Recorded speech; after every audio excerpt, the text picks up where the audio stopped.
So hello everyone. JCC Gurukul के सभी member वासियों की तरफ से आप सभी को जोहार अभिनंदन व्यक्त करते हैं। तो चलिए फाइनली आज के इस प्रैक्टिस सेशन को हम लोग प्रारंभ करते हैं। पहला प्रश्न, किसी तत्व के रासायनिक गुण निम्नलिखित में से किस कौन तय करता है? ऑप्शन है इलेक्ट्रॉन की संख्या, न्यूट्रॉन की संख्या, प्रोटॉन की संख्या या फिर ये सभी। तो किसी भी जो तत्व होता है, एलिमेंट होता है, उसका रासायनिक गुणधर्म, केमिकल यदि फंक्शन बात करते हैं, वो कौन तय करता है? वो इलेक्ट्रॉन की संख्या, उस एलिमेंट में जो इलेक्ट्रॉन की संख्या होती है वो तय करता है उसका रासायनिक गुणधर्म। अगला प्रश्न है, ऑडियो और वीडियो टेप पर कौन सा रासायनिक पदार्थ का लेप रहता है? आयरन ऑक्साइड का, सोडियम हाइड्रोक्साइड का, सिल्वर आयोडाइड का या फिर इनमें से कोई नहीं। तो ऑडियो और जो वीडियो टेप होते हैं इन पर किस रासायनिक पदार्थ का लेप चढ़ा हुआ आता है? तो इन पर जो लेप चढ़ा हुआ आता है वो होता है आयरन ऑक्साइड का। अगला प्रश्न है, यदि किसी प्रतिरोधक तार को लंबा किया जाए तो उसका प्रतिरोधक क्या होगा? यदि किसी जो प्रतिरोधक है उस तार की लंबाई को लंबा किया जाता है तो उसके साथ में क्या परिवर्तन देखने को मिलेगा? सबसे पहले ये यदि आप लोग को फॉर्मूला याद रहेगा तभी ये आप लोग का बन पाएगा। फॉर्मूला कौन सा याद रखना है? R is equal to rho L upon A. ये आप लोग एक फॉर्मूला पढ़े होंगे, R is equal to rho L by A. तो यहाँ पे यदि हम लोग बात करते हैं तार की लंबाई और ये प्रतिरोधक है आप लोग का, और ये लंबाई ये आप लोग का डायरेक्टली प्रोपोर्शनल है, R डायरेक्टली प्रोपोर्शनल एल। यानी कि लंबाई को हम लोग जितना बढ़ाएंगे, इसे जितना हम लोग इंक्रीज करेंगे, प्रतिरोधक भी हमारा उतना ही बढ़ेगा। तो कि यदि किसी प्रतिरोधक तार को लंबा किया जाए तो उसके प्रतिरोधक के साथ क्या हम लोग को देखने को मिलेगा? परिवर्तन, उसका प्रतिरोधक भी बढ़ेगा। लेकिन एरिया के साथ ये जस्ट अपोजिट हो जाता है।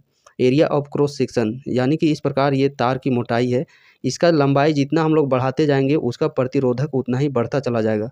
बट ये इतना मोटा है, जब इसे हम लोग और पतला करते चले जाएंगे, जब इसे हम लोग और पतला करते चले जाएंगे और पतला, तो जैसे जैसे इसे हम लोग पड़ता एरिया ऑफ क्रॉस सेक्शन जो इधर साइड का होता है एरिया ऑफ क्रॉस सेक्शन, ये जितना आप लोग का छोटा होता चला जाएगा उतना ही प्रतिरोधक यहाँ पे बढ़ता चला जाएगा। यदि हम इसकी मोटाई इतना मोटाई कर देते हैं, मान लेते हैं ये जो तार है, इस तार की मोटाई को यदि हम लोग इतना मोटा कर देते हैं तो इसका प्रतिरोधक घट जाएगा। चूँकि एरिया बढ़ेगा, जो एरिया ऑफ क्रॉस सेक्शन जितना बढ़ेगा उतना प्रतिरोधक हमारा घटेगा, और ये जितना घटेगा एरिया ऑफ क्रॉस सेक्शन उतना हमारा प्रतिरोधक बढ़ेगा। तो ये जब फार्मूला याद करते हैं तो डायरेक्टली प्रोपोर्शनल और इन्वर्सली प्रोपोर्शनल से जितने भी प्रश्न आप लोग के पूछे जा सकते हैं कि लंबाई में वृद्धि करने पर प्रतिरोधक क्या होगा, लंबाई में कमी करने पर प्रतिरोधक क्या होगा, एरिया ऑफ क्रॉस सेक्शन में वृद्धि करने पर इसके प्रतिरोधक में क्या परिवर्तन देखने को मिलेगा, जब एरिया ऑफ क्रॉस सेक्शन को घटाएंगे तो प्रतिरोधक में क्या बदलाव देखने को मिलेगा। यदि ये आप एक फार्मूला याद कर लेते हैं तो यहीं से आप लोग के सारे प्रश्न बन जाएंगे। अगले प्रश्न की ओर हम लोग बढ़ते हैं, जो कि अगला प्रश्न है, इनमें से कौन सा ठोस नहीं है? इनमें से कौन सा ठोस नहीं है? सोडियम, पोटेशियम, स्ट्रांशियम या फिर पारद। तो यहाँ पे पारद ये बेसिकली मरकरी है, जिससे हम लोग Hg से ये सूचित करते हैं पारा, जो कि मरकरी। और इस मरकरी जिसे हम लोग क्विक सिल्वर के नाम से भी जानते हैं, किस नाम से जानते हैं? क्विक सिल्वर के भी नाम से जाना जाता है इस पारा को। और जो बैरोमीटर होता है, थर्मामीटर होता है, उसमें जो लिक्विड भरा होता है वो यही पारा ही होता है। अगले प्रश्न की ओर बढ़ते हैं, अति मुलायम खनिज टाल्क मुख्यतः है। अति मुलायम, जो बहुत ही मुलायम होता है वो खनिज है टाल्क। तो इसका सूत्र बना पूछा गया है टाल्क का, तो ये हो जाता है मैग्नीशियम सिलिकेट। क्या चीज़ हो जाएगा? Magnesium silicate. अगला प्रश्न है, बर्तन बनाने में प्रयुक्त जर्मन सिल्वर एक एलॉय है। जर्मन सिल्वर किसका किसका मिश्रण होता है? तो जर्मन सिल्वर की यदि हम लोग बात करते हैं तो ये आप लोग का मिश्रण होता है कॉपर, जिंक और निकेल का। किसका? कॉपर, जिंक, निकेल का ये मिश्रण होता है आप लोग का जर्मन सिल्वर। अगला प्रश्न है, विरंजक चूर्ण के लिए कौन सा कथन असत्य है? कथन को देखने से पहले चलिए हम लोग विरंजक चूर्ण के विषय में सारी जानकारी जो कि आप लोग के एग्जामिनेशन में पूछे जा सकते हैं उसको सबसे पहले हम लोग यहाँ पे जानने का प्रयास करेंगे। विरंजक चूर्ण को ही हम लोग किस नाम से जानते हैं? Bleaching powder. जो विरंजक चूर्ण होता है, इस विरंजक चूर्ण को ही हम लोग ब्लीचिंग पाउडर के नाम से भी जानते हैं। ये पहला फैक्ट आप लोग को याद रखना है। और जैसा कि क्विक लाइम, CaO, ये जो कैल्शियम ऑक्साइड होता है, क्विक लाइम इसे हम लोग नाम से जानते हैं। किस नाम से? क्विक लाइम से। और इसे ही कैल्शियम ऑक्साइड, जिसे कि बिना बुझा हुआ चूना के नाम से भी हम लोग जानते हैं। बिना बुझा हुआ चूना, क्विक लाइम, इसी को जाना जाता है। और इसी में जब हम लोग बात करते हैं, जब ये वाटर से मिल जाता है तो CaOH का होल ट्वाइस ये बनाता है। कैल्शियम हाइड्रोक्साइड का होल ट्वाइस। और ये होल ट्वाइस वाला क्या कहलाता है? बुझा हुआ चूना। क्या चीज़? बुझा हुआ चूना। ये कैल्शियम ऑक्साइड बिना हुआ बुझा चूना और ये बुझा हुआ चूना। इस जब ये बुझा हुआ चूना होता है कैल्शियम हाइड्रोक्साइड का होल ट्वाइस, इससे जब हम लोग क्लोरीन गैस जब इससे हम लोग पास करवाते हैं तो ये हमारा बन के देता है CaOCl2। क्या चीज़? CaOCl2। और इसी CaOCl2 कैल्शियम ऑक्साइड क्लोरीन, इसी को हम लोग कहते हैं विरंजक चूर्ण, मीन्स ब्लीचिंग पाउडर। तो ब्लीचिंग पाउडर कैसे आप लोग को प्राप्त होता है? जो बुझा हुआ चूना होता है, बुझा हुआ चूना में जब हम लोग कैल्शियम जो क्लोरीन गैस होता है, इस क्लोरीन गैस को बुझे हुए चूने में जब हम लोग प्रवाहित करते हैं तो ये हमारा विरंजक चूर्ण देता है। क्या चीज़ देता है? विरंजक चूर्ण, यानी कि ब्लीचिंग पाउडर। तो इसका फॉर्मेशन तो आप लोग को याद हो गया होगा कि जब बुझा हुआ चूना में क्लोरीन गैस पासेस कराते हैं तब ये CaOCl2 देता है, जिसे विरंजक चूर्ण यानी कि ब्लीचिंग पाउडर हम लोग कहते हैं। और ये CaOH होल ट्वाइस, इसे हम लोग बुझा हुआ चूना, बट बिना बुझा हुआ चूना जिसे हम लोग सफ़ेदी के रूप में भी प्रयुक्त करते हैं, वो होता है हमारा बिना बुझा हुआ चूना, यानी कि कैल्शियम ऑक्साइड। अब चलिए हम लोग इसके कथन के विषय में देखते हैं। पहला कथन यदि हम लोग देखते हैं, यह हरे पीले रंग का चूर्ण होता है, तो ये हमारा बिल्कुल सही कथन है। असत्य कथन को यहाँ पे छांटने की बात कही गई है। यह एक ऑक्सीकारक है, बिल्कुल सही है। तनु अम्ल की प्रतिक्रिया से यह क्लोरीन निष्कासित करता है, एकदम सही बात है। बट जो पहला ऑप्शन है, यह जल में अधिक विलय होता है, ये हमारा यहाँ पे गलत ऑप्शन हो जाता है। ये हमारा जल में अधिक विलय नहीं होता है।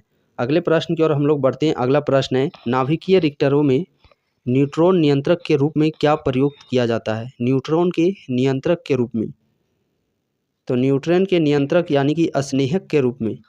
स्नेहक, जैसे कि हम स्नेहक यानी कि ये न्यूट्रॉन की गति को नियंत्रित करने में ये सहायता प्रदान करता है। तो उस केस में क्या चीज़ यूज किया जाता है नाभिकीय रिएक्टर में? कैडमियम और बोरान। वहीं बात करते हैं भारी जल और ग्रेफाइट की।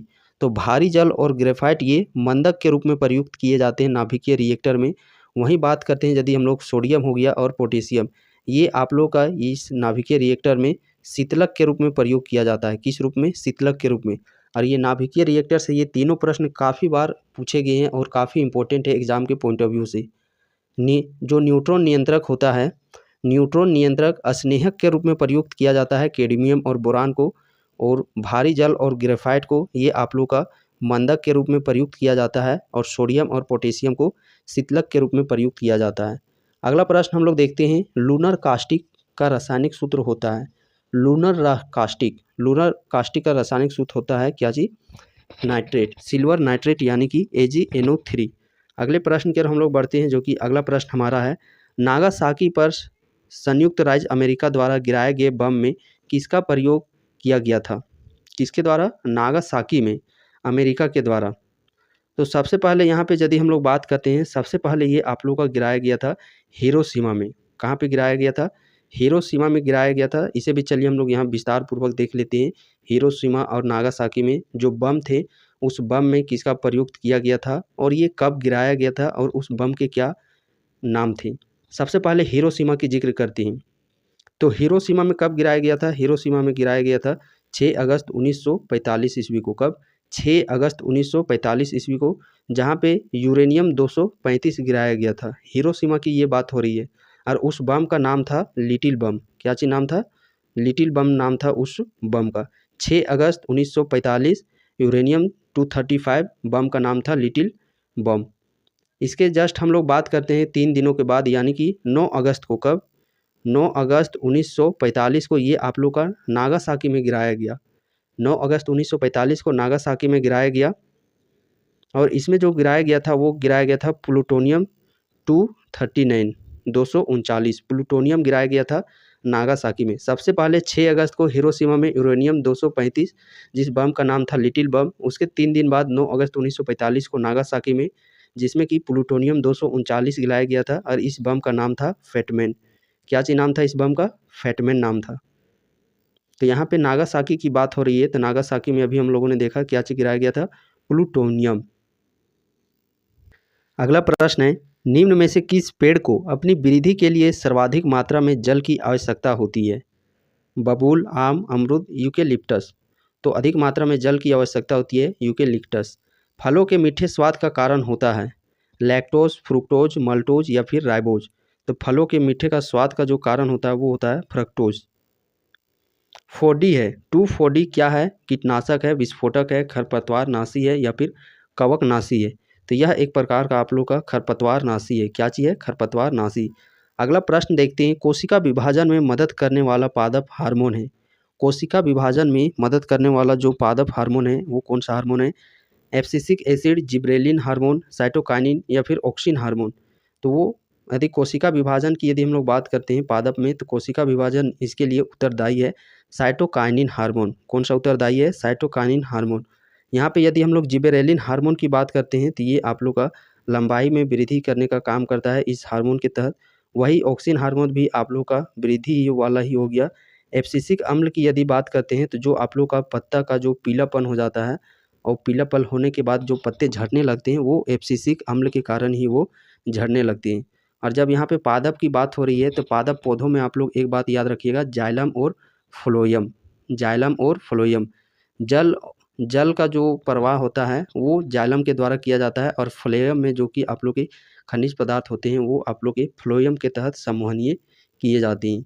अगला प्रश्न देखिए 85 प्रश्न, वह यंत्र जिसके द्वारा तने की वृद्धि दर सही रूप से नापी जाती है।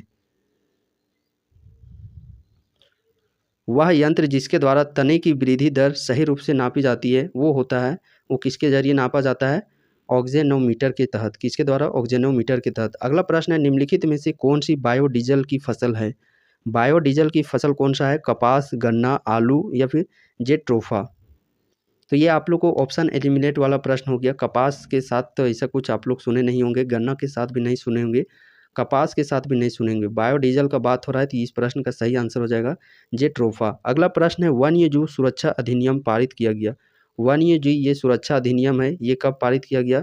ऑप्शन है 1965 ईस्वी में, 1970 ईस्वी में, 1972 ईस्वी में या फिर 1975 ईस्वी में। तो ये पारित किया गया आप लोग का 1972 ईस्वी में। अगला प्रश्न हम लोग देखते हैं, निम्नलिखित ऊर्जा स्रोतों में से कौन सा पर्यावरण को स्वच्छ रखने के लिए सर्वोत्तम है? पेट्रोलियम उत्पादन, वन उत्पाद, नाभिकीय विखंडन या फिर सौर सेल।